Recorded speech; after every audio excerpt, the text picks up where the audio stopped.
بعد فأعوذ بالله من الشيطان الرجيم بسم الله الرحمن الرحيم ويسألونك عن الجبال فقل ينسفها ربي نسفا فيذرها قاعا صفصفا لا ترى فيها عوجا ولا أمتا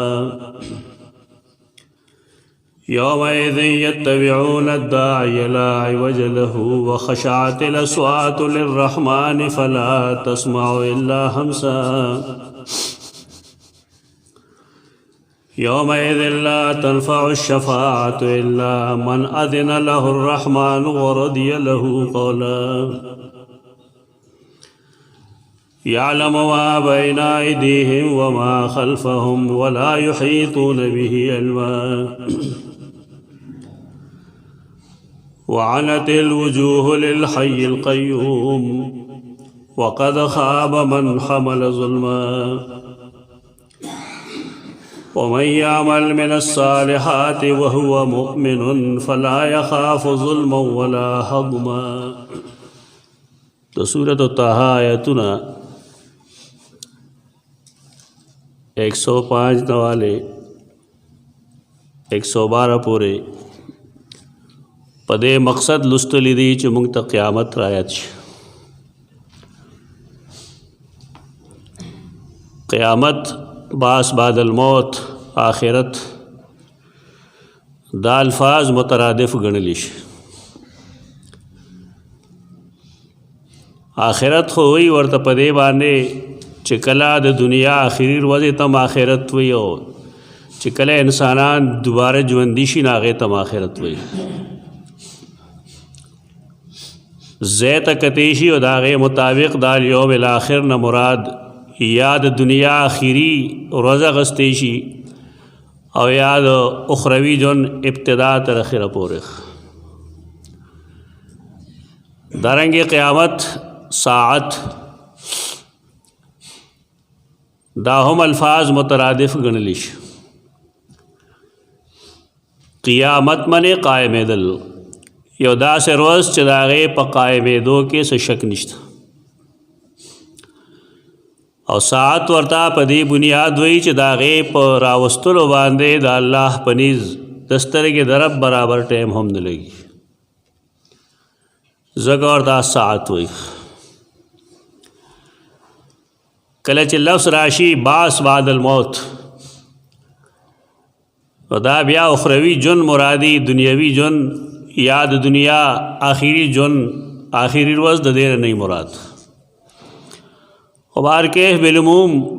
باس بعد الموت، آخرت، قیامت، ساعت دا الفاظ مترادف ګڼلی شي.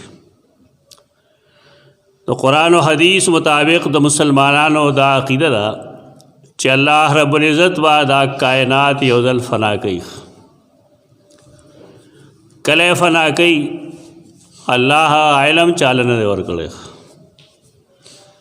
الیه یرد علم الساعه، الله ته واپس کولی شي علم د قیامت.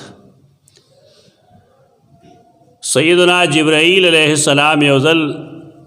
دیو باندې په شکل کې رسول الله صلی الله علیه وسلم راغلی و. څو ځله حدیث مونږ ویلی دی، حدیث جبریل. ناشنا شکل و د باندې شکل کې هغه تپوس کړی و د رسول الله صلی الله علیه وسلم نه چې قیامت به کله وي. نو رسول الله صلی الله علیه وسلم د هغې په جواب کې فرمایلی و چې مسئول عنه د سائل په مقابله کې زیات نه خبر. یعنی زه د قیامت نه استانه سوا نیم خبر، څنګه چې تا ته علم نشته داسې ما ته علم نشته. قیامت علم د قرآن او د حدیث مطابق الله پورې خاص دی. البته په هغې حدیث کې دا شته دی چې رسول الله صلی الله علیه وسلم د هغې غټ غټ علامات ښودلي وو. هغې غټو غټو علاماتو کې هم بعضې داسې علامات شته دی چې د هغې تذکره په هغې کې نشته، لکه یاجوج ماجوج راتلل، دجال راتلل، سیدنا عیسی علیہ السلام راتلل. دا پای حدیث کې ذکر نه دی. نور د مغرب د غاړې راختل د توبې دروازه بندېدل دا هم لوی لوی علامات دي لیکن حدیث جبریل کې د دې ذکر نشته بلکې پائے کې دا غي سیز ذکر دی چې هغې ته مونږه د عربو د تمدن د هغې د ژوند د بدلېدلو خبره کولی شوی په باره کې ان تلد الامة ربتها وان ترى الحفاة العراة رعاء الشاء يتطاولون في البنيان د دې دوو علاماتو تعلق عربو سره دی یو دا چې وینځوا خپل آقا وزیږي عربو کې د وینځو رواجو وینځې باغی خرڅولې لیکن اشاره دې طرف ته وایي چې جهادونه به ډېر زیات وي او بیا به د وینځو د خرڅولو انتظام کم شي رواج به کم شي بعض محدثین خدا بل طرف ته بوتلې وه چې اولاد به مور ته لکه د وینځې غوندې ګوري خو ورپسې جملې وان تر الحفاة العراة رعاء الشاء يتطاولون في البنيان ته دې تعلق خو اخلص مخلص عربو سره دی د عربو پیزار بنو سرتور سرخ پیب لخپې کله یو جامه او کله دو جامې د اوبو درک نه د خوراک درک نه داغي حالت بداسې شي چې یتطاولون فی البنیان ډېر غټ غټ آبادی وکړي دنګې دنګې آبادی وکړي تطاول وکړي او تطاول باب تفاعل لګه نه بلا ضرورت به جوړي دا خو د عربو مزاج دی اوسم دی او پخوانه مو هغه د خلفای راشدین زمانه چې تېرېده نو عربو کې د مالی ثروت د وجې مالدارۍ د وجې همدغه څیزونه پیدا شوي بعضې کم فهم و خیال دا چې آبادۍ پوخ کول دا ګناه دی ځکه چې دا د قیامت علامت دی د قیامت هر علامت خو ګناه نه وي که چې کله دا وایي چې جهاد به عام شي او جهاد به ډېر شي او وینځې به ډېرې شي غلامان به ډېر شي نو دا څه شي دلیل دی د قیامت تو جهاد ناجایز دی دا ډېر غلط کشید دی د خلکو دا علامات دي د قیامت یعنی اسلام به ترقی کوي نو بار کیف پائے کہ دغه دوه علامات یې ښودلي لیکن نور علامات یې نه ښودلي نور احادیثو کې داشته دی د رسول الله صلی الله علیه وسلم چې سیدنا عیسی علیه السلام به راکوزیږي د هغه نه مخکې به دجال راغلی یاجوج ماجوج به دنیا کې نور به مازدیګر ماښام کې پریوزي د خپل عادت مطابق او څه ګنټه نیمه پس به واپس راوخیږي هغې غاړه نه به راوخیږي مازدیګرې به شي د خلقو به خیال لایي چې دا مازدیګر دی نور به بیا ډوب شي او بیا مسلسل په خپله طریقه رواني دا غټ غټ علامات دي د قیامت نو بار کې قیامت راتلونکې دی مسلمانانو د پاره په دې ایمان لرل ضروري دي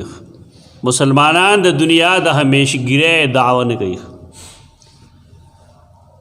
چې ګنې دنیا به همیشه وي دنیا باندې فنا راتلونکې ده کل من علیها فان ویبقى وجه ربک ذو الجلال والاکرام په دې کائنات چې څه دي دا به ختم شي د قیامت په باره کې د مسلمانانو عقیده خو بالکل واضح ده چې دا کائنات به فنا شي ولې قرآن صاف ویلی دی القارعة ما القارعة وما ادراک ما القارعة یوم یکون الناس کالفراش المبثوث وتکون الجبال کالعهن المنفوش دا کم غرونه چې مونږ وینو دا ول ډنډت کړی شوی وړای په شان دي شي عربو دا ګران ګڼل چې دا به څنګه چل کیږي دا دومره درانه درانه غرونه دي دا به څنګه ختمیږي الله د هغې تمثیل دې صورت کې ویلی دی یذرها قاعا صفصفا دا کائنات به بالکل صاف ستھرا میدان شي دې کې به عوج امت نه ښکاري اونچ نیچ به بګې نه ښکاري دا به ټول بالکل هموار شي د دې عقیدې د ذکر کولو مقصد څه دی هغه دا دی چې انسان دا یو فکر وکړي چې کله دا چلو شي او هغې نه وروسته بیا دوباره بعث وشي نو هر انسان به د خپل رب په مخ کې یوازې ولاړي او دې دنیا کې چې 50 او یا 80 کاله کې د څه کړي دا یې کې د یو خبرې به د خپل رب مخ کې جواب دی. د عقیدې مقصد دغه دی. اعمالو کې سستی هغه وخت پیدا کیږي چې د انسانانو د آخرت عقیده کموي، بلکې دا محض یو تصور دا تصور نه دی، دا عقیده ده. عقیده هغه څیز ته وایي چې د هغې بنیاد په ډېرو پخو دلایلو وي. د اسلام ډاڼه چې په کومو عقایدو ده په هغې عقایدو کې یو عقیده د آخرت هم ده. څنګه چې مونږ لا اله الا الله محمد رسول الله وایو لیکن خلق پای کې ملاوټ کوي، د لا اله الا الله سره د شرک ارتکاب کوي. محمد رسول الله ویلو باوجود پر رسالت کې د شراکت کوشش کوي، بدعات پیدا کوي، د رسم و رواج هغې له رواج ورکول غواړي. نور بې شمېره ایمانیاتو کې زمونږ خلق ډنډی وایي. مثلا ملائکو باره کې زمونږ دا عقیده ده د قرآن مجید د وینا مطابق چې لا یعصون الله ما امرهم، ملائک نافرمانی نه کوي، دا الله حکم عدولی نه کوي، لیکن د دې باوجود مونږ د هاروت ماروت قصه بیانو، منبر د پاسه بیانو. زمونږ د عقایدو معامله ډېره کمزورې شوې ده. مونږ د دې قایل یو چې انبیاء کرام علیهم السلام معصوم دي، لیکن د دې باوجود د اسرائیلی روایاتو په بنیاد باندې کله داود علیہ السلام ته ګناهګار وایو، کله ایوب علیہ السلام ته،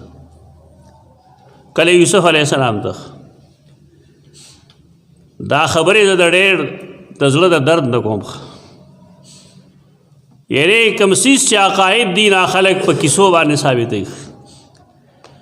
کم شی چې د عقیدې بنیاد وي د قرآن و سنت د نصوصو نه ماخوذ وي، خلق د هغې څه پروا نه کوي، بس یو ډوک ډوکې دی هر چا سره غږوي. د آخرت عقیده هم دغه شان برباده کړې ده. مشرکین خو د پخوا نه تباه کړی وو، هغوی خو دا منل نه سره چې من یحیی العظام وهی رمیم، انسان چې زوړ شي او دی د دا ډوکي زاړه شي ورجېږي، دا به څوک ژوندی کوي؟ د هغې د آخرت تصور خو بلکل اډونه او کوونه د هغې به ویل هؤلاء شفاعنا عند الله، زمونږ علیحه شته دی، مونږ به د الله نه خلاصوي. د یهودو د نصاراو تصور هم څه ډېر ښه نه و. هغې خو ویلي وو چې مونږ د الله ابناو د هغه احبا یو. الله رب العزت اب مونږ له عذاب نه راکوي. کله به یې دعوه دا کوله چې لن یدخل الجنة الا من کان هودا او نصارا، جنت ته به صرف یهودیان یا نصارا ځي. او کله به ویل که مونږ جهنم ته لاړو که نه تو لن تمسنا النار الا ایاما معدوده. دا تصورات دي د خلکو، او دا تصور نن د مسلمانانو هم دی. تصور په دې باندې دی چې نه عقیده شته دی او نه عمل د سنت مطابق. په دې څیزونو خو نه عقیده ثابتېږي نه په عمل ثابتېږي. پکار دا دی چې سړی عقاید زده کړي، قیامت لا محال راتلونکی دی. دا عقیده ده، کله به راځي الله خبر دی. که څوک دا وایي چې مړی به څوک ژوندی کوي، نو قرآن د هغې جواب کړی دی چې چا دا اول ځل پیدا کړو هغه یې دوباره هم پیدا کړي. قرآن په داسې څیزونو کې اوږدې اوږدې خبرې نه کوي، دلایل پیش کوي بېشک، لیکن چې کله سړی انکار وکړي نو بیا قرآن الله هغه له بدتیسي وایي، خولې له سوک ورکوي چې تا اول ځل چا پیدا کړی، دا انسان اول ځل چا پیدا کړو او د څه شي نه پیدا کړو. د دې ټولو خبرو مقصد هغه دا دی چې انسان آخرت تسلیم کی او په هغې رنګ کې تسلیم کی څنګه چې قرآن و سنت ویلي دي. د یهودو یا د نصارا غوندې نه تسلیموي او چې کله تسلیم کې نزان په دی باندې پوهه کی چې زبا د خپل رب مخ کې یو ځل ودرېږم. یو سړی چې د هغه مخ کې دا خبره ذکر شي او د هغه یقین راشي چې یو ورځ به راځي زبا د خپل رب په مخ کې ولاړم او لیسا بینه و بینه ترجمان، د خالق او د مخلوق په میانس کې به څوک ترجمانی کوونکی نه. داسې یو وخت راتلونکی دی په هر انسان باندې بالکل دی ننګا دھړنګا د خپل رب مخ کې به ولاړي او د هغه تپوس بدایي دا کار دی ولې کړی دی څه وجه دا کار یوازې عوامو نه تپوسي، دا د علماو نه هم تپوسي، دا د پیرانو نه هم تپوسي، دا د خانانو نوابانو نه هم تپوسي، دا جاهلانو نه هم تپوسي. زمونږ د هر یو کس خیال دی چې قیامت کې به تپوس د مولوي صاحب نه کوي، زمانه نه کوي، سانا هم تپوس کوي. د مالدار سړي خیال دی چې زمانه د مال تپوس نه کوي، تا ته پته نشته. کم خلق چې الله هغې له مال نه دی ورکړی، هغې بس تقریبا 40 خریفه 20 کاله تقریبا د مالدارو نه مخکې جنت ته ځي، ولې د هغې احتساب نشته د مال. چا سره چې مال دی د هغه محاسبه ده چې دا مال دی کم ځای ګټلی و، طریقه یې څه وه، لګولی دی په کم انداز دی. اوس سړی ما ګټلی دی که زه په هغې ډمې ګډوم د دې کې څه ګناه نشته، زما خپل مال دی. که زه په دې چرس اخلم او خرڅوم، بدک اخلم خرڅوم، زما خپل مال دی. حدیث کې راځي انسان وی مالی و مالی، دا زما مال دی او زما مال دی. رسول الله صلی الله علیه وسلم فرمایي مال خو ستا هغه دی کم چې تا د الله په لار کې ولګو، او مال خو ستا هغه دی چې تا خپله واغوستو، مال خو ستا هغه دی کم چې تا وخوړ یا دې په چا وخوړو. ته دې نه وروسته خو زه مال نشته، هغه د وارثانو حصه یې د هغې میراث پکې چلیږي ستا د مرګ نه وروستو.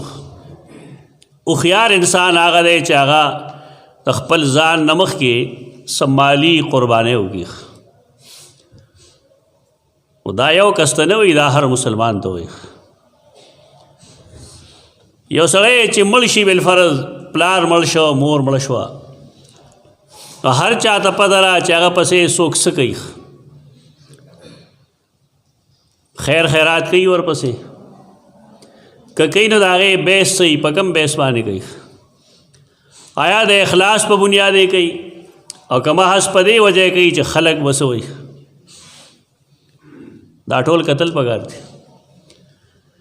د دې ټول نه بهترین طریقه دا ده چې انسان د خپل ځان مخکې قدموا لانفسکم، د خپل ځان مخکې څه ولېږه. د هغې وجه دا ده چې مونږ په دنیا کې مال ته محتاج یو،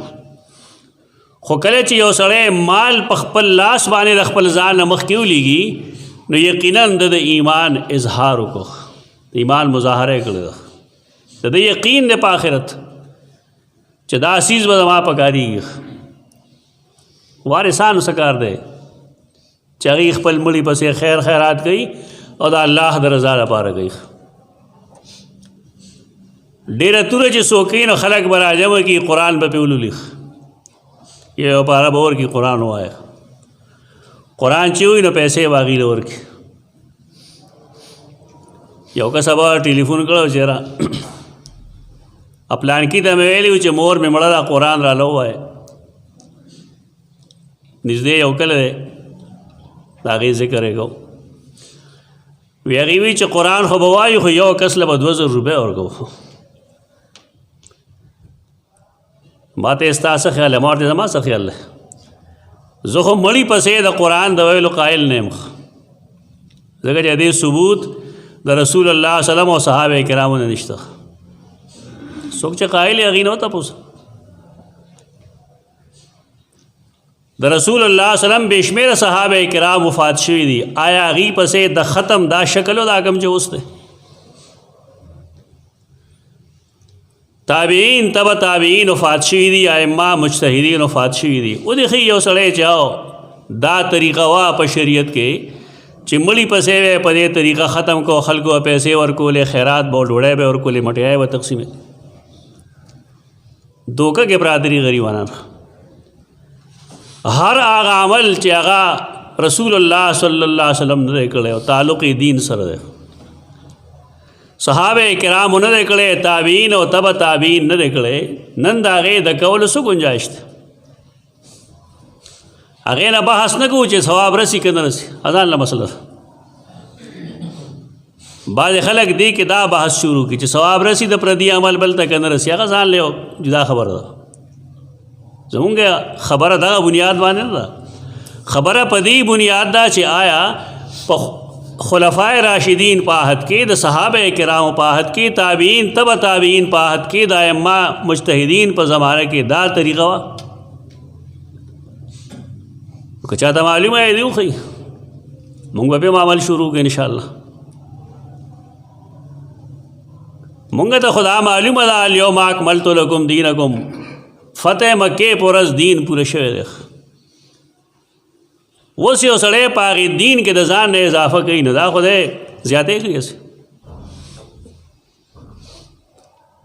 د امام مالک رحمه الله فرمان دی چې یو څیز د ضرورت باوجود رسول الله صلی الله علیه وسلم او صحابه کرامو نه دی کړی او نن یو سړی هغه کوي او هغې ته بدعت حسنه وایي ته د خیال لرئ چې ان محمد صلی الله علیه وسلم خان الرساله گویا کہ رسول اللہ صلی اللہ علیہ وسلم د رسالت پر رسولوں کی خیانت کړی یعنی دا دین وہ هغه بیان کړی نه دی دا یو بنیادی نقطه ده خلک په دې سوچ نه کوي ثواب رسی مړي ته که نه رسی ځان له فقهي مسله ده اختلافي دلته کې دغه نوعیت خبره نه ده دلته آیا دا عمل ثابت دی دا عمل نه ثابت که څوک تسلیمه هم لکه امام طحاوی رحمه الله قائل دی هغه وي او رسی ثواب رسی نو خو به یې سمدستي لیکي که خلکو به پیسې واغستې یې خوراک سکاکو کو نه اجر نشته که څوک قائل دی نو هغه د اجر نه دی قائل چې کله سړی پای باندې پیسې واخلي نو بار کې قیامت پر ورځ ہر انسان با د خپل رب په مخ کې یوازې ولاړی لیس بینه و بینه ترجمان د خالق او د مخلوق په میاس کې څوک ترجمانی کوونکی بني نن چې لړ شي تنهایی کې لکې نه یوازې شي او په دې حدیث سوچوګه قرآن خو ویلی دی کم سړی من خافا یو سړی چې یریږي د خپل رب په مخ کې د ودرېدو نه هغه د پاره به الله دوه جنتونه ورکوي د رب په مخ کې ودرېدل یو سړی چې هغه نه پلار تپوس وکړي یا ته یو افیسر تپوس وکړي دا کار دی ولې کړی دی او که انسانیت وي د هغه خپې رپېږي سوال دا چې کله خالق کائنات رب الارباب زموږ نه تپوس وکړي دا کار دی ولې کړی دی زموږ به څه جواب وي په تنهایي باندې کې سوچ وکړئ لسته منټه وباسئ او په دې سوچ وکړئ چې یو وخت به داسې راځي زه به د خپل رب مخکې ولاړم واسې کیسه نه ده دا د قرآن او حدیث نه معلومه ده نو ما سره به څه عذر دنیا کې همون سره د عذرونو بوجې ډکې دي هر سړی خبره کوي دا چې دا چلو دا چلو دا چلو دا الله په مخ کې دروغ څوک ویلی شي بعض خلک به جرأتمند یې به دروغ شروع کړي چې نه جی دا ملایکو دروغ لیکلي دي ملائکو دروغ لیکلی نه الله جوړ نه دی عالم غالب هم دې پورې خان دي که نه چې کله عملنامه پیش شي زمونږه نو مونږ به هم تپوس کوو چې زما طرف نه پکې څوک ګواه و غالب نه سګي لګیا شیعه دی رافضي ظالم اثنا عشري صحابه کرامو ته کنځلې کوي دې ملک دا یو لویه مسله چې د یو سړي پوزیشن اصل نه ښیي چې د هغه علمي دیني پوزیشن سره مرزا غالب شیعه دی رافضي دی صحابه کرامو ته کنځلې کوي او د هغه په اشعارو کې د 12 عدد اجه تاسو وګورئ دیوان غالب ښه شاعر دی بېشک شعر جوړول د یو سړي ځان له مسله ده او عقیده د هغه ځان له مسله ده نو چې کله هغه د الله دا تپوس کوي چې کله ملائکو زما عمل لیکنو آیا زما د طرف نم څوک ګواه و؟ دا سوال په څه شي باندې مونږ دا الحاد دی که نه دی؟ دا بېدیني ده که نه ده؟ نو څه خلک به وي داسې چې هغوی به دروغ ویل شروع کړي چې دا ملائکو غلط لیکلی دی، ملائکو دروغ لیکلی دی. ته به وایې چې که نه الله نه دی خبره. دا د ملائکو لیکل خو قانوني چارهجویي ده، د دې لپاره چې ضابطې کارروایي پوره شي. نور خو الله عالم دی پارس، د خلکو خیال دی چې که نه الله ونی عالم. نو قرآن ویلی دی الیوم نختم علی افواههم، دې خوله باندې هر څه وایي، جبا لونده رکان تاویږي راته وي، دا هلته کې هم ډېره تاویږي راته وي. الله یې مونږ بدله ژبه بنده کړو، د ده لاس او د ده خپې او د ده جلود د ده مذاکیر دا په خپله وینا شروع کړي چې پته درته ولګي. یوازې ژبه نه بلکې هر اندام به شروع کړي چې ما باندې داسې داسې کار کړو. د انسان به څه وي بیا د هغې په جواب کې؟ د مشرکینو خیال لا او دا یهودو او د نصواراو هم چې زمونږ شفعا به مونږ خلاصوي. نو قرآن دی کې د سفارش حقیقت هم ښیي. سورة طه د آیتونو کې سفارش بې شک شته دی. عقیده دا چې د قیامت په ورځ به انبیاء کرام سفارش کوي، رسول الله صلی الله علیه وسلم به سفارش کوي، شهدا به سفارش کوي، د قرآن حافظان به سفارش کوي، عالمان به سفارش کوي، معشومان بچی د چا چې وفات شوي او انسان د شریعت مطابق د هغه غم کړي هغوی هم سفارش کوي. بلا شی سفارشیان دي قیامت پر ورځ. لیکن د دې سفارش دپاره یو شرط دا دی بنیادي چې د چا لپاره سفارش کېږي هغه مشرک نه وي، د شرک عقیده نه وي. که د شرک په عقیده مړي د ده لپاره سفارش نشته. نو مشرکان خو دی بلکل وتل. یهود او نصارام په دې وجه وتلی دي چې هغوی د رسول الله صلی الله علیه وسلم پر رسالت ایمان نه ساتلی، هم کافر دي. هغوی هم د قرآن مخاطب دي، هغوی هم د دې مخاطب دي چې په رسول الله صلی الله علیه وسلم او په قرآن باندې ایمان لري. هغوی ته هم وتل. نو پاتې شو هغه مسلمانان چې هغوی ګناهګار دي، و د هغې مسلمانانو ګناهګار دپاره به سفارش کولی شي. خدا سفارش به هله هغې کېږي چې رسول الله صلی الله علیه وسلم سفارش وکړي. د رسول الله صلی الله علیه وسلم سفارش دې مرتبې ته د هغه رسېدل دې ته حدیث کې وسیله وایي. دا باس په دې ځای کې چې خلک اوتې بوتې وایي دا ده جی بانګ پسې دعا کوي پې کې وسیله نه غواړي. یہ وسیلہ سے شعر ہے. وسیلہ خو یو مقام محمود ده، یو مرتبه ده. هغه نه چې دنیا کې تا وسیلې کتلې. آت محمدن الوسیلة والفضیلہ، ورکے محمد مصطفیٰ صلی اللہ علیہ وسلم لا الوسیلہ ورکے، فضیلت ورکے، او مقرر کے آغا متعین کی پاغ مقام محمود چتا آغا سر وعدہ کرے. دا دعا دا سنہ کوئے چاچے دا دعا کرے دا رسول اللہ صلی اللہ علیہ وسلم فرمائی زبا قیامت پر از دا شفاعتیم تعالی سفارش نرے پگار دا رسول اللہ صلی اللہ علیہ وسلم. ذکر دا ڈیرو ویناگانو باوجود بانگ پسے سوک دعا نہ گئی. ولے خلق کو تو احتیاج نشتا، حاجت نشتا خلق کو. سفارش دا رسول اللہ صلی اللہ علیہ وسلم بانے سوک سے گئی تاچہ 10 روپے پکے میں لائے دے نا بیوتا قتلے. دا ایمان ډیر شدید کمزوری ده. مهربانی کوي چې بانګ اورئ قولوا مثل ما یقول، د مؤذن په شان ته وایي. البته د حي علی الصلاة حي علی الفلاح په جواب کې وایي چې لا حول ولا قوة الا بالله. او چې کله ختم شي نو لاس مه پورته کوه، دعا وکړه اللهم صل علی محمد وعلى آل محمد كما صليت على ابراهيم وعلى آل ابراهيم انك حميد مجيد. अल्लाहुम्मा बारिक अला मुहम्मदिन व अला आलि मुहम्मद कमा बारकता अला इब्राहीम व अला आलि इब्राहीम इन्नका हमीदुम मजीद। अल्लाहुम्मा रब्ब हाज़िहि दावति ताम्मह व सलातिल क़ाइमा आति मुहम्मदनिल वसीयत वल फ़ज़ीला